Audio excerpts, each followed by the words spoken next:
नमस्कार। आज हम उदयगिर की गुफाएं देखने आए हैं।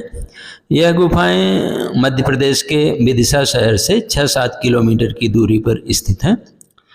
यह रॉक कट टेम्पल्स हैं जो कि पहाड़ को काट कर ये गुफाएं बनाई गई हैं। और ये जो है जगह जो देख रहे हैं आप, ये टिकट घर है। यहाँ से हम टिकट लेकर के आगे जाते हैं।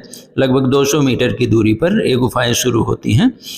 और यहाँ पर कुल 20 गुफाएं हैं, जिसमें 18 हिंदू टेम्पल हैं और 2 जैन टेम्पल हैं।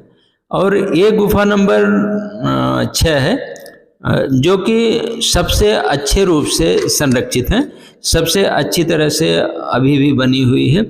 इसमें भगवान विष्णु के वराह अवतार का चित्रण किया गया है। जब हिरण्याक्ष ने पृथ्वी को समुद्र में डुबो दिया था, तब देवताओं ने चिंतित होकर ब्रह्मा जी से जाकर रिक्वेस्ट किया कि इसका रास्ता बताइए। तो ब्रह्मा जी ने कहा कि आप लोग विष्णु जी के पास जाइए। तो देवता लोग विष्णु जी के पास गए तो विष्णु भगवान ने वराह का रूप धारण करके, एक विशाल वराह का रूप धारण करके पृथ्वी को समुद्र से ऊपर उठाया, जो कि उनकी सूंड में फंसी हुई दिखाई दे रही हैं। और नीचे एक समुद्र की भी प्रतिमा दिखाई दे रही है और एक पैर उनका पाताल में है। इस प्रकार हम देखते हैं कि और बाकी लोग, देवता लोग, वह स्तुति करते हुए दिखाई दे रहे हैं।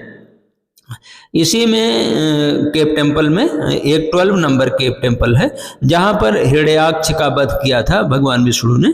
और वह चूंकि अब सही दिखाई नहीं देती, खराब हो गई है, तो वो टेम्पल भी है। अब यहाँ पर हम आ गए हैं, जो कि 6 नंबर केव है। यह काफ़ी अच्छी स्थिति में है। यहाँ पर देखिए महिषासुर मर्दिनी की मूर्ति लगी हुई है और बगल में द्वारपाल भी लगे हुए हैं। पीछे विष्णु भगवान की जो है वो मूर्ति है, जो दरवाजे के अंदर में बंद है। और इधर किनारे पर एक गणेश जी की मूर्ति है, जो कि ओल्डेस्ट है, इतिहास में ओल्डेस्ट मूर्ति ये गणेश जी की है।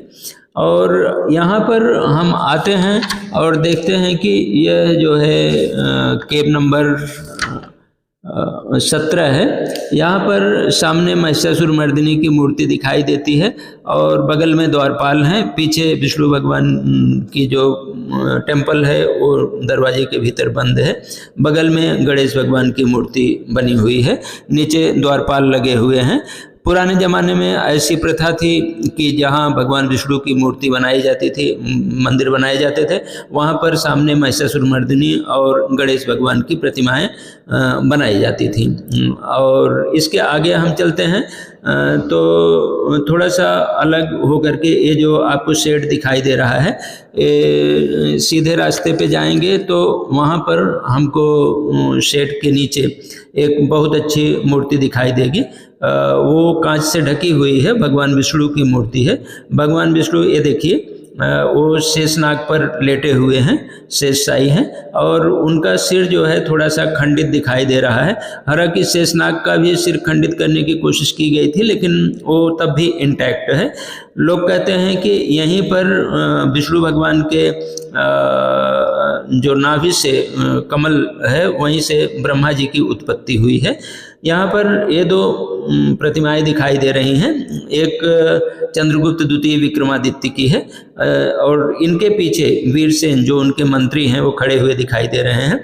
और वीरसेन ने ही इस उदयगिर की पहाड़ियों को काट करके इस सारी कार्विंग्स को बनवाया हुआ था और विक्रमादित्य के आदेश पर इन सारी कार्विंग्स को बनाया गया था।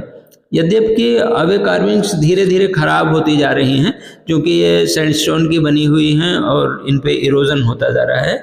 फिर भी कई मूर्तियां तो ये 3-4 जो मैंने दिखाई आपको, कई अच्छी हालत में हैं, लेकिन कई अच्छी हालत में नहीं हैं, वो खराब होती जा रही हैं। फिर भी उनका महत्व है। जैसे कि हम देखते हैं कि 3 नंबर में कार्तिकेय भगवान की मूर्ति है, एक गुफा है, लेकिन अब वो खराब हालत में हो गई है।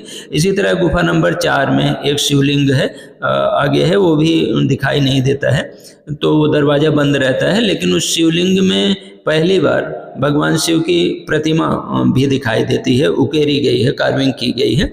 और जैसा मैंने बताया कि एक 12 नंबर नरसिंह अवतार की भी मूर्ति है। और इसका नाम उदयगिरी क्यों पड़ा, इसके लिए कहते हैं कि जो केव नंबर 1 है अब मिट गया है, लेकिन वहाँ पर एक सूर्य का मंदिर था और वो बहुत अच्छा मंदिर था। उस मंदिर पर 21 जून को जो फर्स्ट सनरे, पहली सूरज की किरण आती थी, वहाँ पर पड़ती थी और इसीलिए इसका नाम उदयगिरी रखा गया है। इस तरह बहुत अच्छा